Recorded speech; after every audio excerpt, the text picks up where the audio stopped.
शामियाने के तले आजा जरी वाली नीले आसमाने के तले। बहुत बहुत धन्यवाद। नमस्कार आप सभी को, कैसे हैं? सबसे पहले तो आज लखनऊ की धरती पे आप सभी का स्वागत है, हार्दिक अभिनंदन है, क्योंकि आज हम एक ऐसे शो का हिस्सा बन रहे हैं।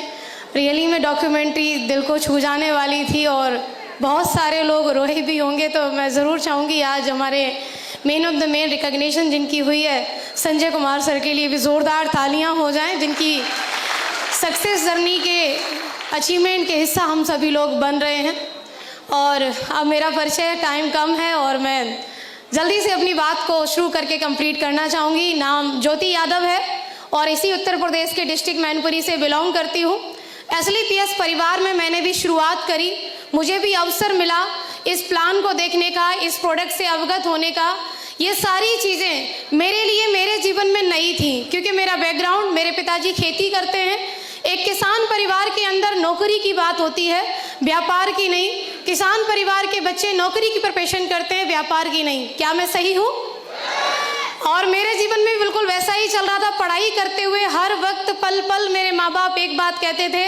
कभी कभार पिताजी के साथ खेत में काम कर रहे हो तो पिताजी हमेशा हमसे कहते थे कि बिटिया तुम्हें इतनी पढ़ाई करनी है कि एक नौकरी तो तुम्हें मिल ही जाए।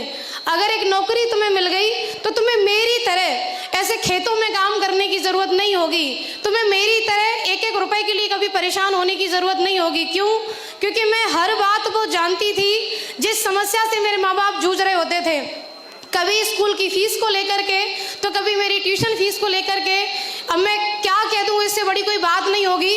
जब बच्चे अपनी रिश्तेदारी में जाते हैं तो उनके कपड़े अलग होते हैं, उनके जूते अलग होते हैं। कई बार मेरे जीवन में ऐसा रहा कि मैं किसी रिश्तेदारी में गई तो मैं वो स्कूल वाली जूती पहन के जाया करती थी, क्योंकि इतने रुपए नहीं होते थे कि स्कूल के अलग और रिश्तेदारियों के लिए अलग हमारे लिए शूज़ लिए जाएं, अलग कपड़े लिए जाएं। लेकिन मैं कहती हूँ कि मेरे माँ बाप का भी धन्यवाद, जो हमेशा मुझे उस खेती से ऊपर के जीवन के लिए प्रेरित करते थे। लेकिन होता तो वही है जो मंजूर खुदा होता है। बात सही है। ईश्वर की कुछ और ही इच्छा थी, उस परमात्मा परवरदिगार की कुछ और ही इच्छा थी, और मेरे जीवन के अंदर ये प्लेटफॉर्म आया और मैंने स्वीकार किया। मेरे पास कोई जॉब नाम की चीज़ नहीं थी, मेरे पास आमदनी के नाम पर कोई सोर्स ऑफ इनकम नहीं थी। मैंने 1 रुपया भी कभी इस डायरेक्ट सेलिंग इंडस्ट्री के पहले नहीं कमाया। मैंने ज्वाइन किया, पूरे विश्वास के साथ ज्वाइन किया और शुरुआत हो गई बिजनेस की। प्रोडक्ट लेने के बाद सबसे अच्छी बात मेरे जीवन के अंदर जो रही वो ये कि मेरी मम्मी को अच्छे रिजल्ट आए, मेरी मम्मी को अच्छे परिणाम आए। उनकी जो कलाई की हड्डी बढ़ रही थी उसमें अच्छे रिजल्ट के बाद हम लोगों को बताना शुरू कर दिए, लोगों को अवेयरनेस देना शुरू कर दिए। और हमारी जानकारी में लोग कैसे होंगे? जैसे हम वैसे हमारे लोग। यस और नो? हमारे लोग भी थे खेती बाड़ी करने वाले, हमारे लोग भी थे जिनकी संकुचित सोच थी, हमारे लोग भी वही थे जो नौकरी के लिए जीवन जी रहे थे, ना कि व्यापार के लिए। लेकिन जब उन लोगों के साथ जाकर के शेयर किया, बहुत सारे लोग ऐसे रहे जिन्होंने हाँ में जवाब दिया, और कई सारे लोग ऐसे रहे जिन्होंने सिर्फ ना ही नहीं किया, साथ ही साथ उपदेश दे दिए, सलाह दे दी, तुम ये कहाँ फंस गई, तुम्हें ऐसा नहीं करना चाहिए था। तुम्हें पता है लड़कियां कभी व्यापार करते हुए पूरे गांव में तुमने देखी? कोई लड़की इस बिजनेस में सफल होते हुए देखी? कई सारी बातें उनकी होती थी। शहर की होती तो शायद कर लेती, तुम शहर में पड़ी बड़ी होती तो शायद तुम्हें ये काम कर जाती, तुम सफल हो जाती। जो भी चीजें रही, मैं कहूंगी इन सारी चीजों में धन्यवाद मेरे अपलाइन का। एक बार जोरदार तालियां मेरे सभी फ्रंट ऑफ लाइन में बैठे मेरे मेंटर्स का, मेरे अपलाइनों का। एक शख्सियत, एक वो व्यक्ति आपके जीवन के अंदर, आप बाहर जाकर के कुछ भी कराओ, लेकिन जब आप दुखी होते हो, जब आप परेशान होते हो, तो आप उस व्यक्ति को ढूंढते हो जो व्यक्ति आपकी बात सुने। मैंने ढूंढा और मैंने एक चुनाव किया मेरे अपलाइन का, मेरे मेंटर का। मुझसे कभी भी कोई भी कुछ भी कह देता, कभी रिश्तेदारी में कोई कह देता, अरे तुम अपनी लड़की की कब शादी कर रहे हो, तुमने अभी तक नहीं की। कभी रिश्तेदारी में कोई ये बोल देता, कितना और इसको काम करवाओगे, तुम लड़की की कमाई खा रहे हो। फिर माँ बाप मुझे सुनाते और मुझे कोई नहीं दिखाई देता। मुझे कॉल दिखाई देती, मैं कॉल करती, माँ गुरुजी अब तो मेरे से ऐसे कह दिया, अब मैं किसी की नहीं सुनूंगी। माँ गुरुजी कहते रुको रुको, ठहरो ठहरो, जितनों की शादी हो गई वो कितनी मर्सरीज ले आई। फिर मुझे समझ में आती बात तो सही है, फिर मैं समझती, आगे काम करती, आगे बढ़ती, और मैं कहूँगी हालांकि मैंने एक बात के लिए दोबारा तो कभी फ़ोन नहीं किया, लेकिन जीवन में जब कोई नई बात ऐसी आई जिसने मुझे परेशान किया तो मैंने एक ही दरवाज़ा खटखटाया, वो मेरे अपलाइन, मेरे ग्रेट मेंटर महागुरु जी मिस्टर दिलीप चौबे सर के लिए बस जोरदार तालियां हो जाएं, जिन्होंने पग पग मेरा साथ दिया, मेरा मार्गदर्शन किया। ये रास्ता लगातार मैं चलती रही, ये कारवां आगे बनता रहा, लोग हाँ करने वाले मुझे मिले, उनके साथ आगे व्यापार बढ़ा और मुझे बहुत खुशी हो रही है आप सबको बताते हुए।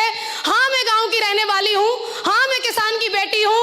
तो क्या हुआ, मैंने शुरुआत किया गांव से बिजनेस का, जीरो की टीम बनी, जीरो से लेकर के आज हजारों लोगों का नेटवर्क, एक रैंक से लेकर के 10वें रैंक की प्राप्ति, डायमंड रैंक मेरी आईडी पे क्वालिफाइड हुआ, 1500 का बोनस अमाउंट आया और 1500 के अमाउंट से स्टार्ट होकर के 17,40,000 भी एक गांव की लड़की ले चुकी है। मुझे गर्व है ये कहते हुए कि मैं लड़की हूँ।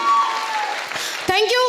पैदल से जाया करती थी व्यापार के लिए, मैं पैदल से किसी को समझाने जाती थी, लोग मुझे समझाते थे तुम्हारी कंपनी इतना नहीं कर सकती कि स्कूटी दे दे।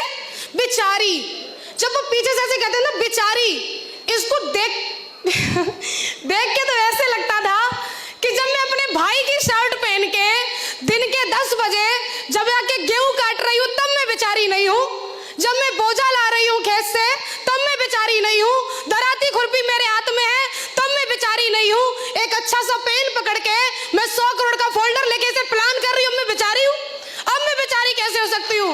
मन में तो आता था कि एक दिन तो तुम्हें जवाब देंगे, क्योंकि मेरे से मेरे को ललकारने वाला व्यक्ति ज्यादातर उम्र में बड़ा होता, और कहते हैं कि बड़ी उम्र के लोगों के मुंह नहीं लगते। यस और नो? मुंह नहीं लगते। मेरे अपलाइन ने बोला कि आप जवाब मत देना, आपकी कामयाबी बोलेगी, और कामयाबी ने जवाब दिया।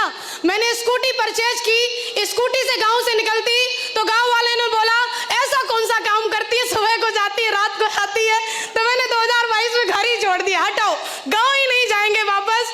स्कूटी से निकली थी मैं मेरे गांव से 2022 में, 2022 की ही मैंने 20 जून को 14 लाख की किया सोनेट परचेज की, घर गई तो मैं कार लेके गई। अब गांव वालों ने बोला लगता तो है कंपनी बढ़िया है, कुछ तो ठीक कर रही है, घर नहीं आती लेकिन कार लेके आई है, चलो तुम्हारी बिटिया ने अच्छा किया।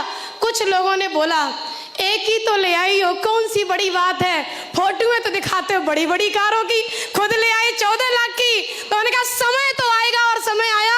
इसी साल की 16 जनवरी को इसी असली पीएस वेलनेस की वजह से, मेरे मेंटर्स की वजह से, अच्छे प्रोडक्ट की रिजल्ट की वजह से, ये गांव की रहने वाली लड़की 60 लाख रुपए की ऑडी A4 भी इसी लखनऊ से परचेज करी मैंने, वो लेके मैं अपने गांव गई। और वही, थैंक यू, वही गांव वाले, गाड़ी तो लंबी है, कितने की होगी, किस्तों पे आ सकती है, किस्तों पे अगर आ सकती तो इसको लोन किसने दिया होगा। मैंने सोच लिया कि तुम बोलते रहोगे और मेरा काम है करना, मैं करती रहूंगी। आज डायमंड रैंक है, आज स्टेज के माध्यम से महागुरुजी मिस्टर महिपाल सर को मैं एक कमिटमेंट करना चाहती हूँ, क्योंकि गुरुजी का नाम MLN किंग भी है, तो मेरा एक कमिटमेंट पक्का वाला ये है, गुरुजी आज मैं यहाँ पर आई हूँ, डायमंड बन के आई हूँ, और बहुत जल्द आपकी टीम के अंदर मुझे करोड़पति बन के आना है, मैं आपसे मिलूंगी ब्लू डायमंड बन के। और मेरा कमिटमेंट इस बात का है, महागुरुजी मिस्टर दिलीप चौबे सर की टीम में मैं पहली लड़की डायमंड बनी और पहली करोड़पति बन के बहुत जल्दी आप सबके बीच में आऊंगी। Thank you so much.